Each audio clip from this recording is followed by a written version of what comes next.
Dunia jinsi ilivyo, kila mtu ambaye yupo hapa duniani, hakuna mtu ambaye hana thamani. Kila mtu ana thamani, maanake kila mtu ana uwezo wa kufanya jambo fulani ambalo linaweza likawasaidia watu wengine. Thamani huwa inatokea pale endapo watu wengine wanakuwa wanahitaji kile ambacho wewe unawapa. Kwa hiyo zipo mbinu au ipo mikakati ambayo inaweza ikakusaidia kwa ajili ya kuhakikisha kwamba unapandisha thamani yako, unapandisha uhitaji wako, unapandisha kuthaminiwa, umuhimu wako kwa watu kuongezeka. Namna gani muhimu wako kwa watu unaweza kuongezeka? Leo naenda kukuonyesha njia 5 ambazo zinaweza zikasababisha thamani yako kuongezeka na hautapuuzwa tena kama utatekeleza hizi hatua. Hizi hatua 5 ambazo naenda kukuonyesha sasa hivi zinaweza zikakusaidia wewe kuongeza thamani yako na hautapuuzwa tena. Kama huweki thamani utashindanishwa kwa bei. Kama hauweki thamani sokoni utashindanishwa kwa bei. Maanake ukiona bei inazungumziwa sana, maanake thamani haijawekwa vizuri. Thamani ikiwekwa vizuri, bei huwa ni kitu cha mwisho sana. Tena yule anayekihitaji kile kitu ambacho unacho, yeye mwenyewe ndo atadai kukulipa. Yeye mwenyewe atakwambia lini nitakulipa. Yeye mwenyewe ataanza kudai njia za malipo hata kabla ya kumtajia bei. Ukiona bei inazungumziwa sana kuliko thamani, ujue pale kuna kitu hakijakaa sawa. Sasa ziko njia ambazo zinaweza zikakusaidia kuongeza thamani ambayo naenda kuonyesha leo. Njia ya kwanza, ongeza ujuzi unaotatua tatizo halisi. Kwenye jamii ili uwe na thamani lazima uwe mtatuzi wa matatizo ya watu. Unapokuwa mtatuzi wa matatizo ya watu, maanake watu watakuwa tayari kukulipa kwa yale matatizo ambayo wewe unawatatulia. Watu wana maumivu tayari, lakini wamekosa watu wa kuwatatulia. Unapotatua tatizo la watu, watu watakuwa tayari kukulipa. Maanake ujuzi wako ambaye huu ujuzi ni wa kimkakati wa kutatua tatizo halisi. Tatizo halisi unapolikuwa unalitatua ambalo linawasumbua watu wengi, maanake watu watakuwa wanakuwa tayari kukulipa. Na kwa nini wanakuwa tayari kulipa? Maanake tayari washaona thamani ile ambayo umewapa. Zile changamoto zao unapokuwa unazitatua, maanake maisha yao yanakuwa bora. Maisha yao yanapokuwa bora, bei sio kikwazo tena. Wewe mwenyewe ndio utaamua ulipwe shilingi ngapi. Wao wenyewe watakuwa tayari kulipa kiasi chochote ambacho wewe unakuwa unawaambia, kwa sababu ile thamani ambayo unakuwa unawapa inaenda kuwasaidia kuondolea maumivu ambayo tayari wanayo.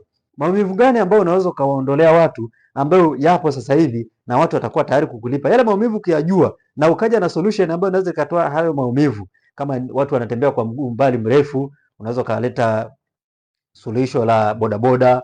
Watu wanaweza kawa wanafuata chakula mbali, unaweza kuleta huduma ya chakula. Maanake thamani yako inaongezeka pale unapokuwa na ujuzi unaokuwa unatatua matatizo halisi ya watu. Watatuzi wa matatizo mtaani ndio watu ambao wana thamani kubwa mtaani. Mtu ambaye hatatui matatizo ya watu anajikuta anapambana kutatua matatizo yake binafsi, lakini kumbe ili utatue matatizo yako binafsi inabidi watatulie watu wengine kwanza matatizo yao, kwa sababu watu wengine wanatafuta pesa ili kutatua matatizo yao. Wewe ukikaa upande wa kuwatatulia matatizo yao, watu watakuwa tayari kukulipa kwa ajili ya ili uwape hiyo solution ambayo wamekuja nayo kwa matatizo walionayo. Kitu cha pili, badilisha mtazamo kabla ya mbinu. Kabla ya mbinu, badilisha mtazamo. Ili thamani yako iongezeke, kabla hujabadilisha mbinu, hakikisha kwamba unabadilisha mtazamo wako. The way unavyofikiri kwenye lile jambo ndio inaamua matokeo au matendo ambayo wewe unaenda kuyafanya. Wewe unaweza ukajikuta kwamba unabadilisha mbinu, unafikiri tatizo ni mbinu, kumbe matokeo ya mbinu inategemeana na matokeo ya fikra zako jinsi zilivyo kwenye hicho kitu unachokifanya. Kwa kabla hujabadilisha mbinu, hakikisha kwamba unabadilisha kwanza mtazamo. Una mtazamo gani? Una tafsiri gani juu ya hicho kitu unachokifanya? Una mtazamo gani kwenye hicho kitu unachokifanya? Unaona nini? Unajiona ukiwa nani kwenye hicho unachokifanya? Unajiona wapi miaka 10 ijayo? Unajiona wapi? Unaona hawa watu unaowahudumia kwamba wana maisha bora kiasi gani miaka 10 ijayo? Ile vision unayoiona, mtazamo wako unaouona ukiwa ni positive, mbinu zikibadilika inakuwa hakuna shida. Lakini ukibadilisha mbinu wakati mtazamo wako ni hasi juu ya hicho kitu unachokifanya, hata mbinu zako zitafeli, hazitaweza kufanikiwa, kwa sababu mbinu nzuri zikitumika kwenye mtazamo ambao sio mzuri haziwezi zikakupa matokeo ambayo ni mazuri. Lakini mbinu zikiwa sahihi zikakutana na mtazamo ambao ni sahihi kwenye hicho kitu unachokifanya, matokeo yanakuwa ni ya uhakika. Kitu cha tatu, tengeneza matokeo yanayoonekana. Tengeneza matokeo yanayoonekana. Matokeo yanayoonekana kivipi? Kwa huu ujuzi unaotatua matatizo ya watu halisi, manake matokeo yake lazima watu wayaone. Watu wanapokuwa wanaona yale matokeo halisi, matokeo yanapoonekana, watu wanakuwa tayari kukufuata, watu wanakuwa tayari kuungana na wewe kwenye hicho unachokifanya, watu wanakuwa tayari kukusapoti kwa sababu watu wameona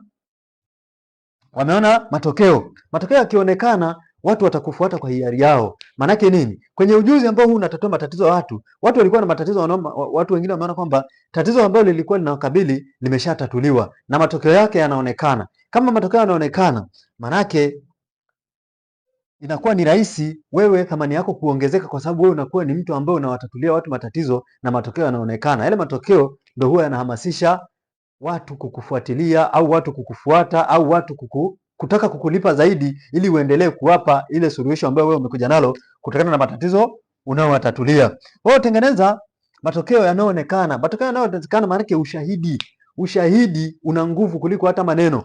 Ushahidi una nguvu kuliko kitu chochote kile. Kwenye kitu chochote unachokifanya, hakikisha kwamba unakuwa una uwezo wa kupata matokeo halisi kwenye hicho kitu unachokifanya. Unapopata matokeo halisi, watu watakuwa tayari kuendelea kuwa na wewe kwa sababu wanaona thamani yako inaongezeka. Hapa tunaangalia vitu ambavyo vinaweza vikaongeza thamani yako kwenye jamii.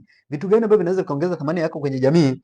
Ndio kama hivi. Kitu cha 4, jifunze kuwasiliana kwa uwazi. Jifunze kuwasiliana kwa uwazi. Watu mtaani sio kwamba hawana bidhaa nzuri. Watu wana bidhaa nzuri sana. Watu wana ofisi nzuri. Watu wana mitaji yao. Watu wana kila kitu. Watu wana frame ambazo zipo kwenye location nzuri. Lakini kinachokufanya thamani yako iongezeke pale ulipo ni namna unavyowasiliana kwa uwazi. Yawezekana una kitu kizuri, lakini namna unavyokiwasilisha, watu huwa thamani huwa inaongezeka pale uelewe unavyoongezeka kwenye kitu unachokifanya. Watu unapowafanya watu waelewe, unapokuwa unawasilisha vizuri kwenye kile kitu unachokifanya.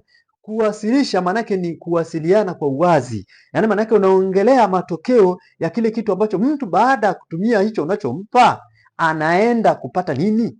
Kile kitu anachoenda kupata mtu kwa kile unachompa wewe, kile ndo kinaongeza thamani yako wewe. Maanake utathaminiwa kutokana na unavyowasilisha thamani yako kwa uwazi. Thamani inavyowasilishwa kwa uwazi, maanake mteja anakuwa hana objection tena, au jamii haina haja ya kukupinga tena, kwa sababu thamani yako inakuwa inaonekana kwa uwazi. Kama unatatua tatizo fulani, waambie mimi natatua tatizo 1, 2, 3, 4, 5, na wasaidie kufanya maamuzi ili waweze kupata hiyo suluhisho ulilonalo. Yawezekana suluhisho ulilokuja nalo halijawahi kutokea kwenye mazingira hayo, kwa hawana experience yoyote, wanaogopa, hofu ya kupoteza pesa zao, hofu ya kuogopa, hofu ya kuchekwa kwamba umechukua kitu ambacho labda hakijawahi kuwepo hapa, lakini kwa sababu hiki kitu ulichonacho inawezekana ni kigeni. Sasa ili ukifanye, kwanza lazima uonyeshe matokeo halisi. Unapoonyesha matokeo halisi, maana yake watu wataanza kuona na wataanza kufuatilia, wataanza kukupa kitu ambacho wewe mwenyewe hujawahi kukitarajia. Mbinu ya mwisho, hudumia kuliko kushawishi. Hudumia kuliko kushawishi. Maisha ni huduma. Thamani yako inaongezeka pale unapokuwa unahudumia watu wengine. Thamani yako inaongezeka pale unapokuwa unahudumia watu wengine. Huduma ukiwa na mtazamo, nasema badilisha mtazamo kabla ya mbinu. Mtazamo wako ukiwa chanya kwamba unahudumia kuliko kushawishi. Kushawishi maana yake ni kama vile kuwalazimisha wao, kama kuhadaa.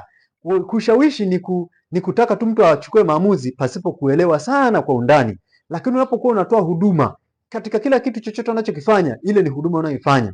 Maana hata kama wewe ni mfanyabiashara, thamani yako sokoni ili iweze kuonekana, maana wewe utakuwa uhudumie wateja wako. Unapokuwa unahudumia wateja wako, maana wewe umekuwa ni mtumishi wa jamii kupitia biashara yako. Ndio maana mtu yote anayefanya biashara anapoteza kabisa mapenzi yake. Hawezi kuamka muda anayetaka, hawezi kulala muda anayetaka, hawezi kufungua biashara muda anayetaka, hawezi kufanya kila kitu anavyotaka, kwa sababu tayari amekuwa ni mtumishi wa jamii. Na mtumishi wa jamii kupitia matatizo anayoyatatulia jamii. Unapokuwa unatatua matatizo ya jamii, maana wewe umekuwa ni mtumishi wa jamii. Huwezi kuishi tena kwa mapenzi yako. Wewe ukihudumia kuliko kushawishi, maana unakuwa unaonyesha thamani. Ile thamani unayokuwa unaonyesha, namna gani watu wanaweza kaondokana na changamoto walionayo kupitia kitu ambacho wewe unakifanya. Unapokuwa unatoa huduma, maana utajali kabisa mtu kweli apate suluhisho ambayo wewe umelikusudia. Kama mtu amesema kwamba ana changamoto fulani, hakikisha unampa kitu ambacho kinaenda kutatulia tatizo halisi. Ukiwa muongo utauza mara moja, lakini ukiwa mwaminifu Utauza mara mbili, utauza mara tatu, na wale watu ambao wananunua kwako watakuwa tayari kwenda kuwaambia na watu wengine waje wanunue kwako. Ile maana yake thamani yako inazidi kuongezeka. Tunaposema kuongeza thamani ni kuongeza uhitaji. Uhitaji wako unaongezeka. Watu wanazidi kukuhitaji. Uhitaji wako unapozidi kuongezeka, maana yake thamani yako inapanda. Na ndio maana sokoni tunaongozwa na kanuni moja, demand na supply, upatikanaji na uhitaji, upatikanaji na uhitaji. Uhitaji unapokuwa mkubwa, manake bei nayo inakuwa ni kubwa. Kitu kinachoamua bei sokoni ni uhitaji. Supply ambayo ni upatikanaji unapokuwa mkubwa, manake demand inakuwa ndogo. Demand ikiwa ndogo, manake bei nayo inakuwa ndogo. Sasa manake hapa tunataka tupandishe nini? Tupandishe thamani kabla ya bei. Manake kinachosababisha bei ipande ni thamani. Manake uhitaji wako sokoni unapokuwa ni mkubwa, manake ndio unasema thamani yako imeongezeka. Manake uhitaji wako umekuwa ni mkubwa, watu watakuwa wanakuhitaji kutokana na changamoto unazo zitatua, na hapo manake unakuwa umeongeza thamani yako. Kwa hiyo unakuwa unahudumia kuliko kushawishi. Toa huduma kwa upendo, toa huduma kwa tabasamu. Wasaidie watu wanakuja na changamoto mbalimbali ambazo wewe umewaambia kwamba unaweza kuwatatulia. Kwa hiyo watatulie, toa tabasamu, angalia hisia zao. Mtu akija amekasirika, angalia namna gani unaweza kumhudumia na uhakikishe kwamba ameondoka hapo amefurahi. Unaweza kuwa bora zaidi.